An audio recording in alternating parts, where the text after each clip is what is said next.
On July 19, 1943, the night air was thick, hanging heavy with tension. Beneath the inky black sky of the Solomon Sea, we were as still as shadows, drifting silently in the water. The only sound was the gentle lap of waves against the hull and the rhythmic hum of our engines, now cut to idle.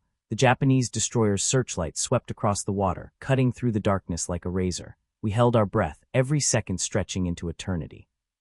It passed us just inches away, and we exhaled, but we knew it was only a matter of time before that deadly beam found us. Hidden behind the towering, jagged peaks of Villa La Vella, our boats waited in the cloak of darkness. PT-164 was barely more than a whisper in the night. Behind us, PT-168 and PT-171 were also waiting, poised to strike. The three of us, small wooden boats against the might of the Imperial Japanese Navy, had a single, simple mission: to sink their transports, disrupt their reinforcements, and turn the tide of this war. In the next few minutes, we'd become part of a battle that could change the Pacific forever. My hands were tight on the twin 0.5 caliber mounts, knuckles white. The weight of the moment was heavy. Each breath felt like the last, each second like a countdown. Beside me, Ensign Robert Dutch Vanderberg muttered coordinates under his breath, his eyes scanning the dark horizon. "We're ready, Skipper," he whispered to Lieutenant Commander Arthur Mac McPhersonson, who was at the helm, his gaze fixed forward, watching the water for signs of the enemy.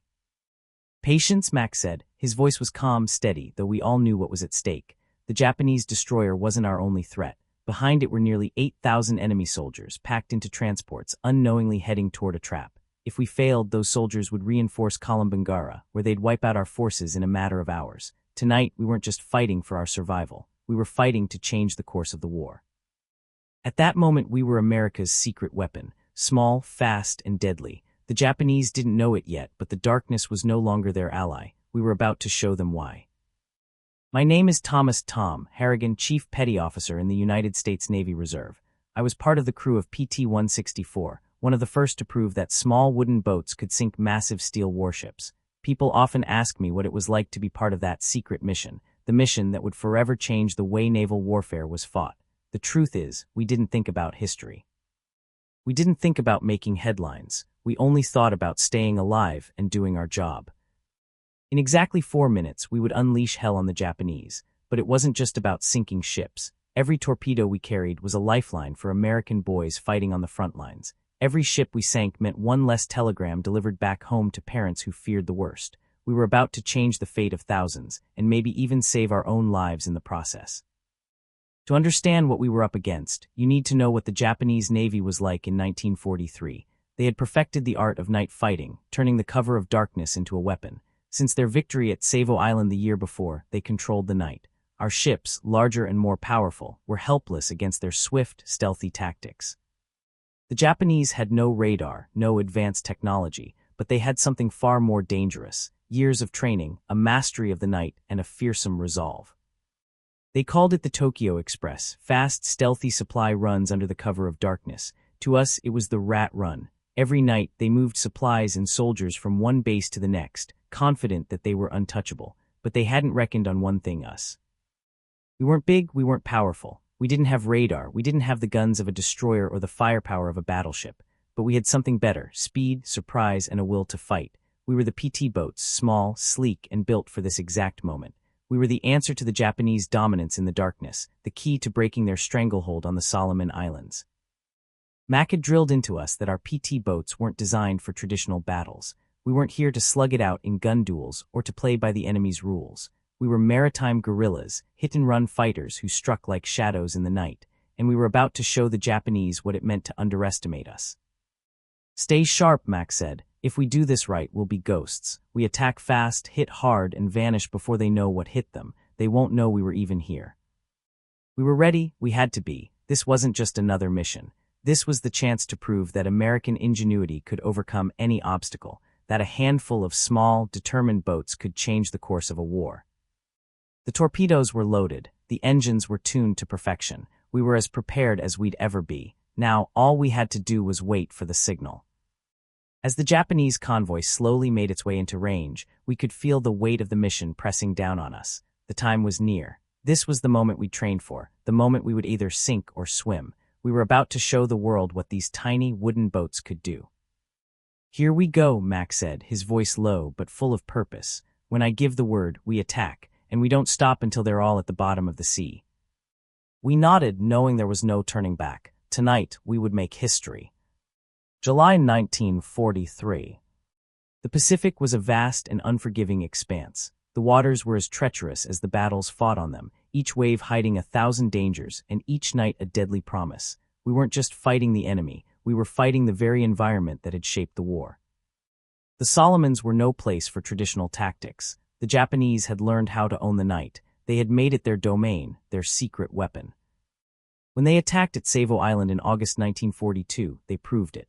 In one catastrophic battle, they sank 4 Allied cruisers without losing a single ship. They had turned darkness into an ally, slipping through the night like shadows, unseen and deadly.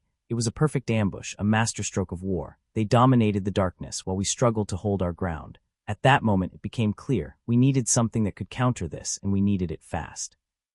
Our Navy had more ships, more firepower, and better radar, but that didn't matter. We were losing the battle for the night.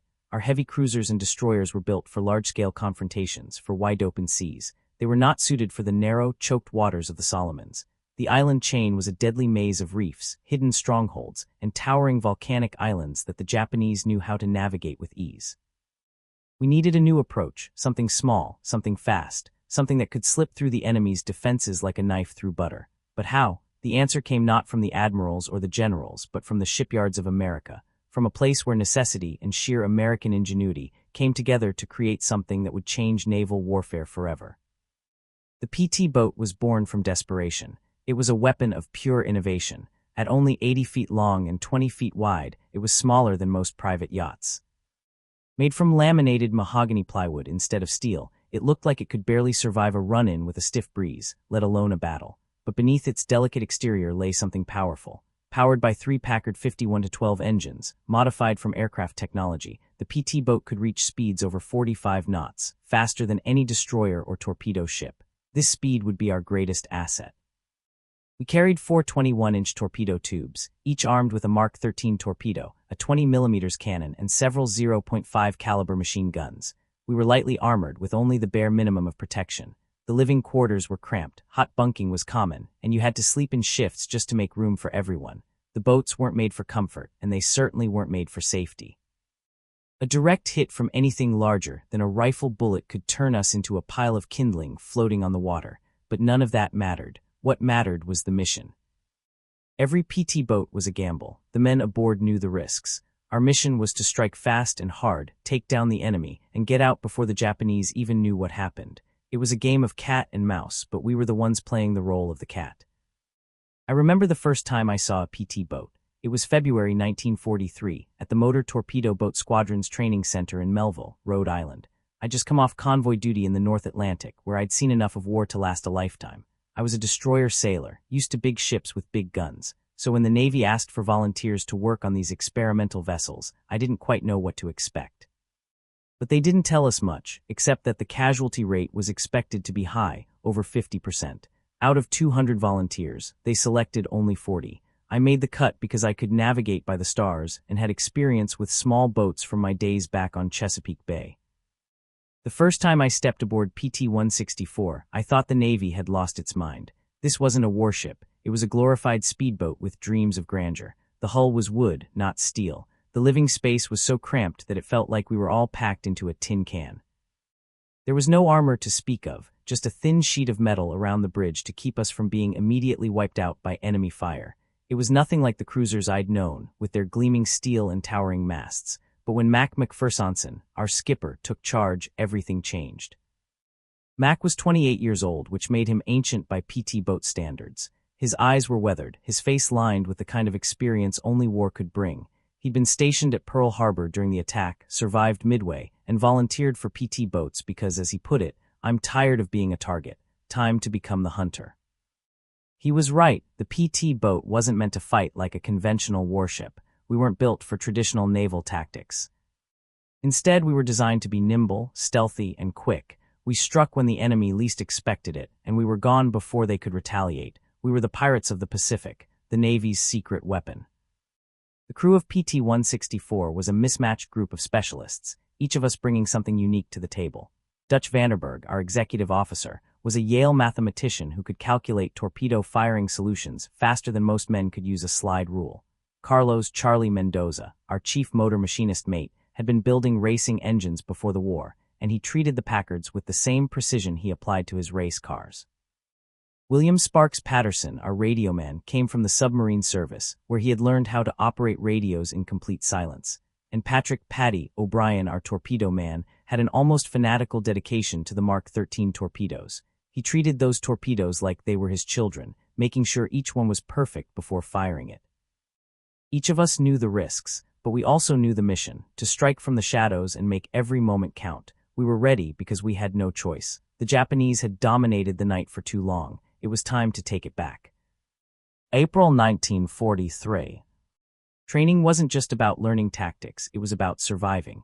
The Navy had thrown us into the deep end, and we had to swim or sink. The world we were about to step into wasn't like anything any of us had experienced before. It was raw, relentless, and unforgiving. The Solomon Islands weren't a place for conventional warships, and they sure as hell weren't a place for the unprepared. We were a ragtag crew misfits, really gathered from all walks of life. Some of us had never even seen the ocean before, let alone fought in one. We were sailors, yes, but not like any sailors the Navy had seen. Most of us came from small towns, others from cities, but we all had one thing in common. We'd volunteered, and once we'd stepped aboard our PT boats, there was no turning back. Training at Melville was brutal, and I'm not sure any of us were fully ready for it. The Navy had learned the hard way that enthusiasm alone wasn't enough. We had to be fast, smarter, and tougher than anything the Japanese could throw at us. We practiced high-speed maneuvers until our bodies ached from the constant pounding. Our boats bounced across the waves at 40 knots, and our goal was simple: hit the enemy hard and fast, then get out before they could retaliate. We learned to fight in conditions no one else could. When tropical squalls rolled in and visibility dropped to zero, we learned to navigate by sound and instinct. We learned how to use the radar shadows cast by the islands to hide our approach. It was a new kind of warfare, one where traditional naval tactics didn't apply. And we learned to think like pirates. Commander James "Wild Jim" Patterson ran our training program, and he was exactly the kind of man we needed. He had survived the campaign in the Philippines and had narrowly escaped Corregidor on one of the last PT boats out. His philosophy was simple, and it wasn't like anything we'd heard from our traditional Navy officers. "The Japanese expect you to fight fair," he said, pacing in front of us one day. "Don't, they expect you to follow their traditions, to fight like battleships in open water. Don't, they expect you to be afraid of the dark. Make them afraid instead." And that's exactly what we did. We became shadows, ghosts on the water. We learned to strike from ambush, to use the cover of night, and to make our enemies fear us. The Japanese Navy thought they controlled the dark. Well, we would prove them wrong. Our greatest weapons weren't our torpedoes or guns. It was surprise, speed, and audacity. That was the core of the PT boat's power. As our training intensified, we became a family, bound together by a shared mission and the knowledge that none of us would survive this without the others. The crew of PT-164 was something of a miracle, a group of specialists who should never have been in the same unit, yet somehow managed to make it work. Dutch Vanderberg, our executive officer, was a Yale mathematics professor. He wasn't the type you'd expect to see in command of a small boat, but his ability to calculate torpedo firing solutions in his head faster than most men could use a slide rule made him invaluable. He could look at the enemy's formation, chart the currents, wind speed, and moon position, and then plot the perfect attack with eerie precision. Charlie Mendoza, our chief motor machinist mate, had been building racing engines in Los Angeles before the war. His ability to keep our temperamental Packard engines running at peak performance was nothing short of magic. He could make them hum like a fine-tuned sports car, or roar like lions when we needed speed. William Sparks Patterson, our radio man, came from the submarine service. He had learned to operate radios in complete silence, and that was a skill he brought to PT-164. In the silence of the night, our communications had to be flawless, and Sparks was the best. Then there was Patrick "Paddy" O'Brien, our torpedo man. He was an artist when it came to the Mark 13 torpedoes. They were our weapons of choice, and each one had to be perfect. He treated those torpedoes like they were his children, adjusting them with the care and precision only a true professional could manage. We weren't just a crew, we were a team, a group of specialists who'd never have served together on a conventional Navy vessel. We came from different backgrounds, different places, but we all had one thing in common: we had volunteered. We knew the odds, but we also knew that this was the only way forward. If we were going to survive this war, we had to stick together. By the time we finished training, we were no longer just sailors. We had become warriors. We were no longer just a collection of individuals. We were a crew, united by purpose. and we had one goal: to strike fear into the hearts of the Japanese Navy. We were about to be thrust into the heart of battle. The waters of the Solomon Islands were our battleground, and the Japanese didn't know it yet, but we were coming for them. June 30, 1943. We were stationed at Renova, a base so small it barely seemed real. There was no grand fortress here, no shining docks or towering structures. It was nothing more than a few Quonset huts hidden under palm fronds, a rough dock, and the constant smell of diesel fuel and decaying vegetation. The air was thick with the stench of rot, a reminder that the tropical islands of the Pacific were not a place for comfort. The first thing that struck me when we arrived wasn't the heat, though that was oppressive enough. It was the sound, the distant rumble of artillery from New Georgia, where Marines were fighting and dying to capture Munda Airfield. That was the backdrop for our mission, fighting in the shadows while the men on the ground bled in the sun. Our job was simple in theory: patrol the waters between the Japanese strongholds and sink anything flying the rising sun. But in practice, it was far from that easy. The Japanese had an almost supernatural ability to track us. They used coast watchers on every major island, their eyes constantly searching for our boats. Their destroyers were trained to hunt us, and their reconnaissance planes watched the skies above us, never giving us a moment's peace. We didn't have the luxury of facing a clear enemy or fighting from a safe distance.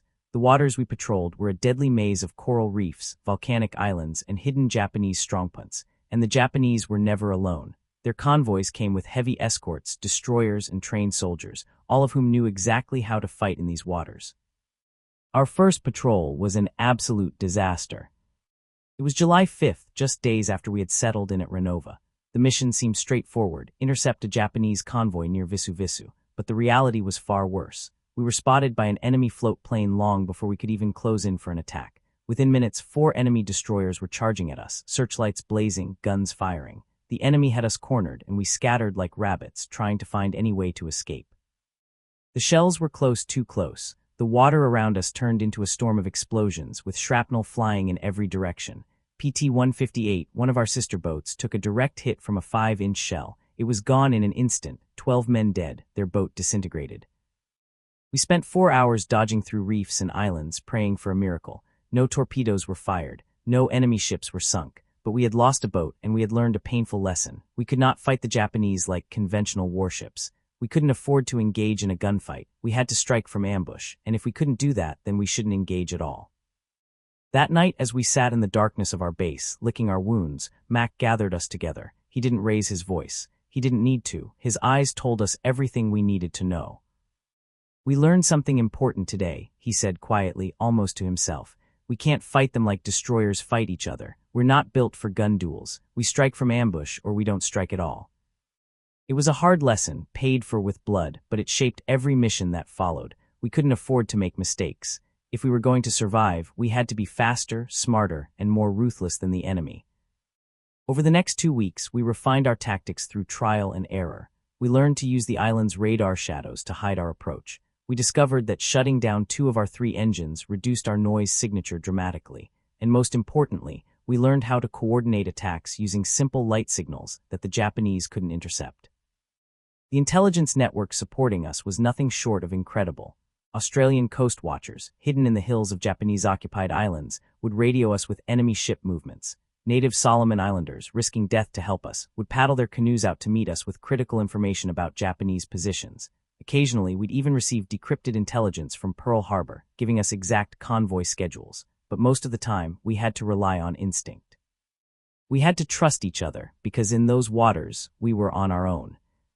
Despite our best efforts to remain in the shadows, we were still largely a secret.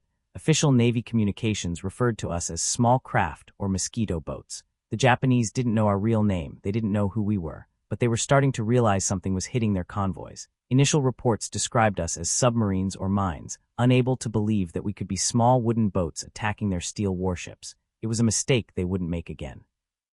But for now, we remained hidden. It was the night of July 18th, just days after the failed patrol, that we received our first real break. Our intelligence network had confirmed that a major Japanese convoy was on its way through Blackett Strait, heading to reinforce the garrison at VA on Kolombangara. This was our chance: 3 large transports with minimal escort. The timing was perfect. The enemy was heading straight into our kill zone, and we would be waiting. Mac gathered us for the briefing. There was no bravado, no speechifying, just the facts. "This is it," he said, voice steady but serious. "This convoy cannot reach VA. I don't care if you have to ram those transports. They go to the bottom tonight." The orders were clear: no retreat, no hesitation. This mission was everything. July 19, 1943. The sun had long since set, casting the sky in shades of red and orange, but the beauty of the evening did nothing to calm the storm brewing in our chests. As we prepared for the attack, everything seemed to slow down, as if the world was holding its breath, waiting for the chaos to begin. The Japanese convoy was just a few miles away, and we were positioned perfectly, hidden in the shadow of Villa Le Vella's volcanic cliffs. Mac's voice came over the radio, low and steady. "Get ready, gentlemen, this is it." We were ready. We had trained for this moment. Every drill, every mission, every narrow escape had brought us here, but nothing could truly prepare us for what we were about to face. There was no turning back now. PT-164, PT-168, and PT-171 were in position, engines cut to a near-silent hum. The night around us was thick with anticipation, the water barely a ripple as we waited for the right moment to strike. The convoy, unaware of the storm approaching, continued its course. Their destroyers were in the lead, and behind them the transports. Each one was carrying soldiers, supplies, and the threat of more bloodshed for our forces on the ground. For us, tonight wasn't just about sinking ships. It was about stopping the Japanese war machine in its tracks. The plan was simple. We would strike in a three-pronged attack. PT-168 would hit from the port side, PT-171 would come in from the starboard, and PT-164, our boat, would go straight down the middle, aiming for the lead transport. It was a dangerous plan, moving between the two escorting destroyers at close range, threading the needle of fire and steel, but it was the only chance we had. If we could create enough confusion, we would have the upper hand. I glanced at Dutch, who was scanning the horizon through his binoculars. His face was set in a grim expression. "They're coming," he whispered. We were all thinking the same thing. The moment we'd trained for had arrived. The boats were steady beneath us, engines ready to roar, torpedoes primed and waiting. "Stay calm," Mac's voice crackled through the radio. "We're gonna hit them hard. One shot, one kill, then we vanish." At 23:47 we saw them, dark shapes against the backdrop of the stars. The Japanese convoy was right where it should be. 2 destroyers in front, 3 transports following. It was like a scene out of a nightmare, steel giants cruising through the night, completely unaware of the storm they were about to face. Mac's voice came over the radio again, "All ahead slow." Our engines hummed to life, barely making a sound as we crept forward. The water was calm, making us easier to spot, but also hiding us in its depths. Every second felt like an eternity as we closed in on our target. We had to wait for the perfect moment. We couldn't rush this. As we neared, the Japanese ships continued their steady course, oblivious to the danger lurking just out of sight. The gap between us and the convoy was shrinking. We could hear the low rumble of their engines, a deep thrum that seemed to shake the water beneath us. At 2,000 yards, Dutch spotted them clearly through his binoculars. "We've got them," he said, his voice steady despite the tension. "They're still in formation. Perfect." Mac gave the order, "Prepare to attack." At exactly 00:18, the moment we had been waiting for arrived. Dutch signaled with 3 sharp clicks on the radio, and we surged forward, engines roaring to life. The boats leaped out of the water, cutting through the night at full speed, headed straight for the heart of the convoy. The night shattered as we raced toward them, the sound of our engines deafening in the otherwise silent sea. It felt like we were flying, the water beneath us a blur. In those brief moments, the world around us seemed to disappear. We were focused entirely on the mission, on the task at hand. The Japanese were caught completely off guard. They had trained for submarines, for destroyers, never for fast-moving boats like ours, closing in with the speed and fury of a storm. Their lookouts, trained to spot the slow-moving shadows of submarines, never saw us coming. We were inside their formation before they even realized what was happening. The lead destroyer was less than 1,000 yards away, and we were on it, racing between the destroyers, closing in on the transport. I opened fire with my twin 0.5 caliber machine guns, the deafening rattle of gunfire filling the night. The tracers streaked through the air, punching holes in the bridge of the lead destroyer. The enemy guns began to return fire, but they were too slow. We were already past them, moving at a blistering speed, and they couldn't adjust in time. We were a blur of wood and steel, vanishing into the night before they could even react. "Fire one," shouted Patty, launching our first torpedo. The mechanical fish leapt from its tube, splashing into the water with a hiss before disappearing into the dark. A second later, our second torpedo followed suit. The wake from both torpedoes left a trail of phosphorescent bubbles behind them as they sped toward their target. It was close, too close to miss. The first torpedo hit with a thunderous explosion that lit up the night like lightning. The transport rocked violently, the explosion tearing through its hull, sending shockwaves through the water. The second torpedo hit midship, and with a sickening crack, the ship split in half, both sections sinking into the Black Sea. The chaos was overwhelming. The Japanese had no idea how to respond. Their searchlights flicked on, blinding in their intensity, but it was too late. The damage was done. We didn't stop. We pressed on, racing toward the second transport, but the Japanese destroyers weren't giving up. They tried to ram us, their massive bows slicing through the water, aiming to crush us beneath their weight.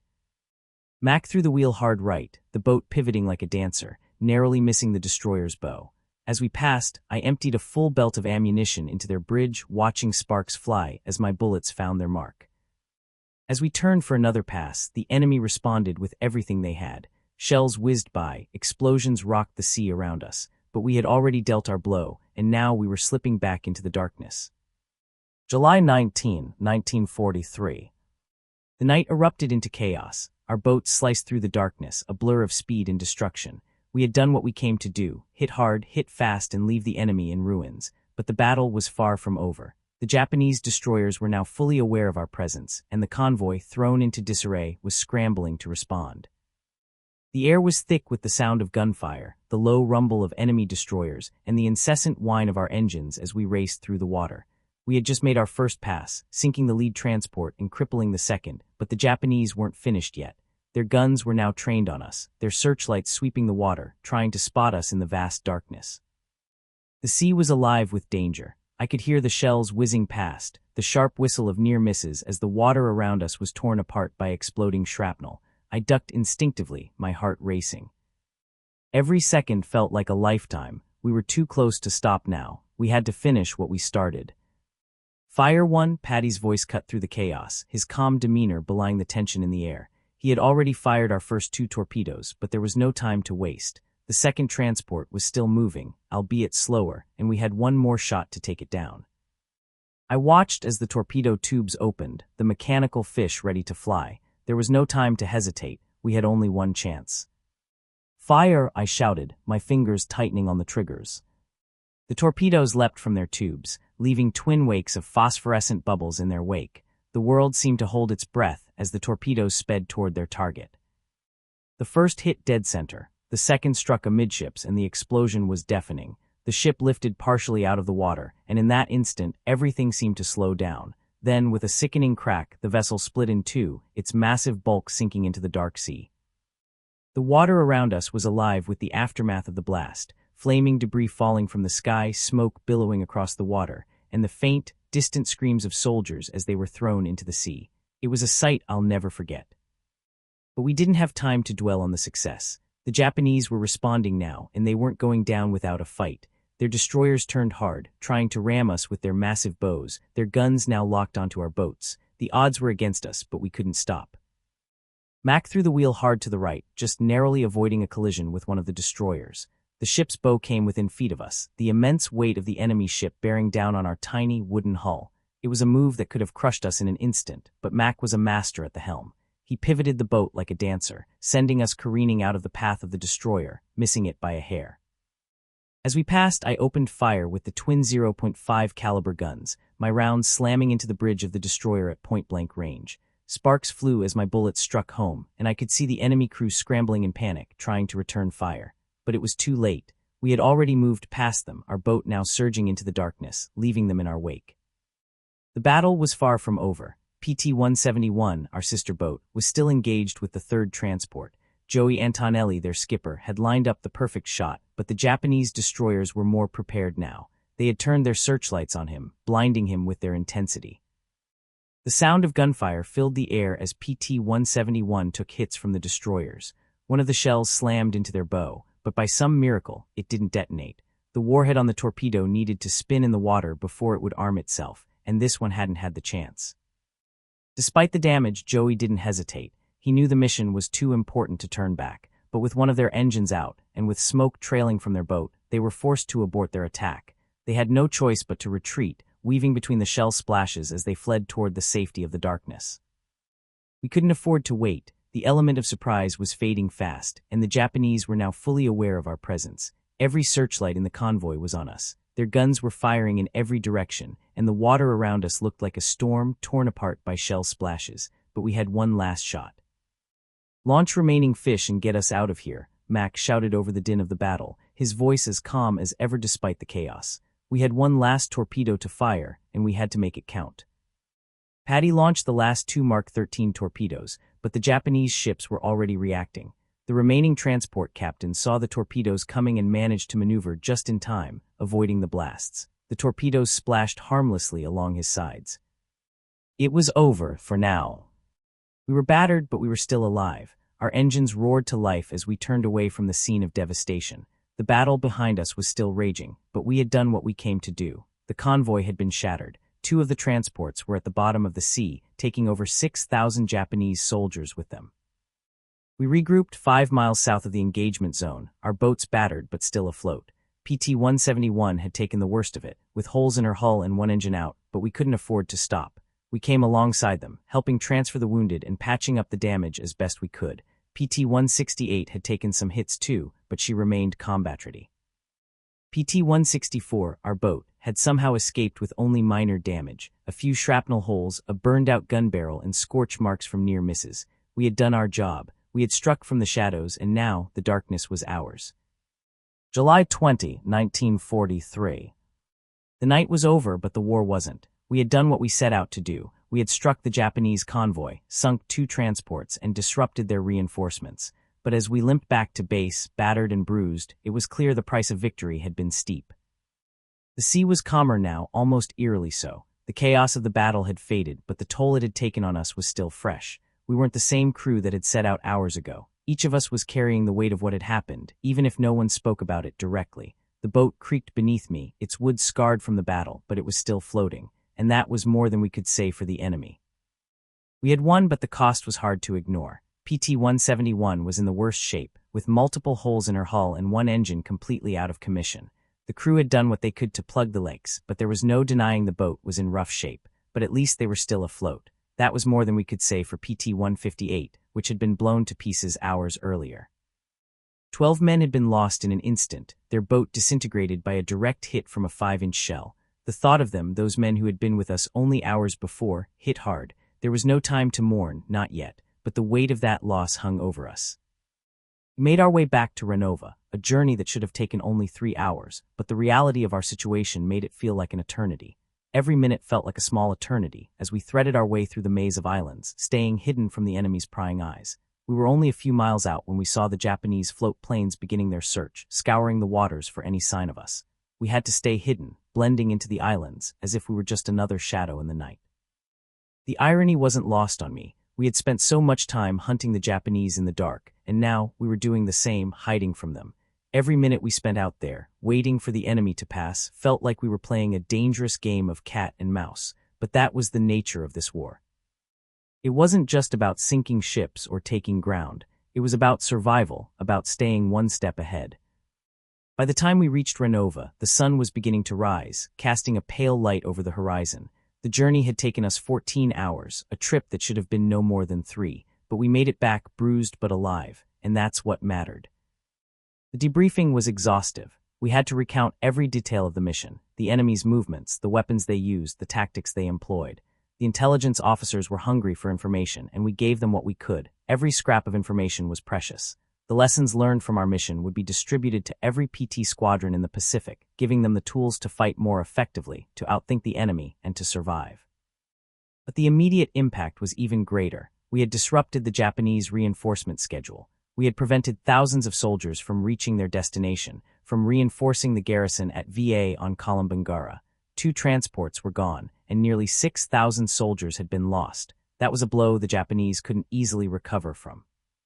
Still, the toll on us was hard to ignore. The cost of this success was measured in the lives of our fellow sailors. PT-158 was gone, and PT-171 would need significant repairs before she could go back into battle. But we had done what we set out to do. We had stopped the Japanese reinforcements, and that, for the moment, was enough. As we sat in the debriefing room, waiting for the orders that would come next, my mind kept returning to the faces of the men we'd lost. They hadn't asked for this, but they had volunteered anyway, just like we had. We were all in this together, and we had all known the risks. But that didn't make it any easier. Losing good men, good sailors, was never easy, no matter how necessary the mission had been. We didn't have time to mourn, not yet. The war wasn't over, and there were still more battles to fight. But as I looked around at the men who had survived the mission, I knew one thing for sure. We were a different kind of crew now. We had been tested in ways we couldn't have imagined, and we had passed that test, together. The Japanese didn't know it yet, but the tide was turning. They had been caught off guard, and they would pay for it. But we couldn't afford to celebrate. There was more work to be done. The Pacific was vast, and the Japanese Navy was still out there. Our mission wasn't finished, not by a long shot. July 1943. The days that followed were filled with mixed emotions. On the surface, it was a time to regroup and recover, but deep down, each of us knew the impact of what we had done. The battle had been fierce, but it was only the beginning of a new kind of warfare in the Pacific. The Japanese Navy had been shaken, but they weren't broken yet. They would adapt, and we would have to stay ahead of them. That's how it was going to be from now on. A battle of shadows, a fight that demanded constant innovation. The legacy of what we had accomplished on that night would echo throughout the Pacific.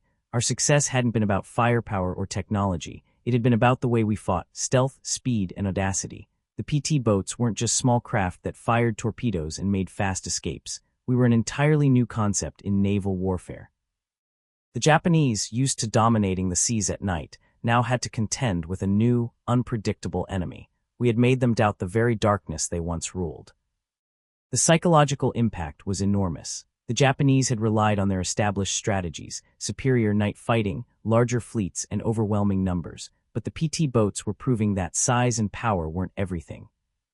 What mattered was surprise, precision, and speed, and we, with our small wooden boats, had shown them that we could be just as deadly, if not more so, than their heavy warships. Our actions in the Solomons did more than just disrupt the Japanese supply chain. It shattered their sense of invincibility. For months, the Japanese Navy had ruled the night, moving with impunity under the cover of darkness. But now, every time a Japanese convoy set out under the moon, they couldn't be sure if there was a PT boat lurking just beneath the surface, waiting to strike. The fear of the unknown, of being attacked by fast, agile boats that appeared from nowhere, turned the night into an unpredictable battleground. The Japanese response was immediate. They started changing their tactics. Convoys grew larger but less frequent. They sent out more destroyer escorts and even started using reconnaissance planes equipped with searchlights to scan the waters. Their movements became slower, more cautious, and far more predictable. The PT boats had thrown the Japanese Navy off balance, and that was a victory in itself. The psychological blow was perhaps even more significant than the tactical one.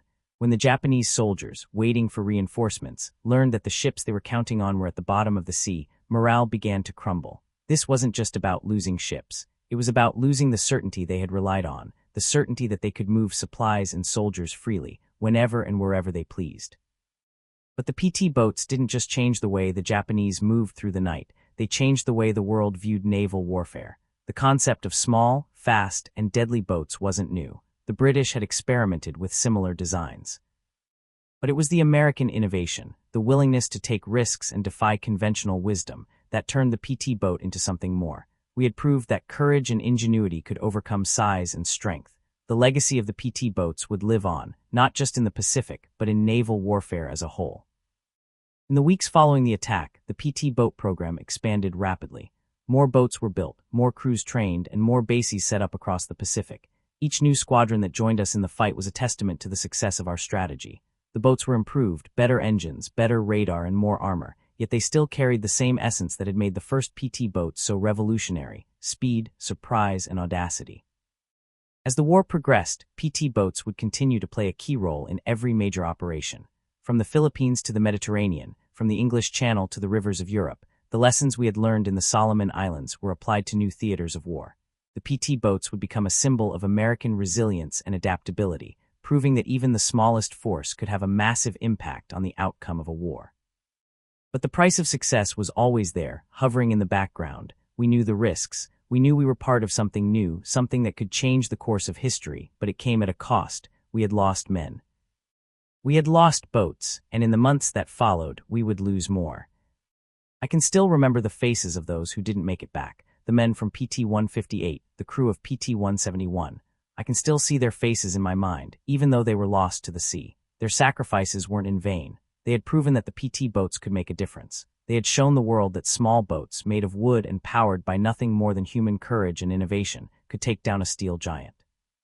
We would carry that legacy forward. 1944.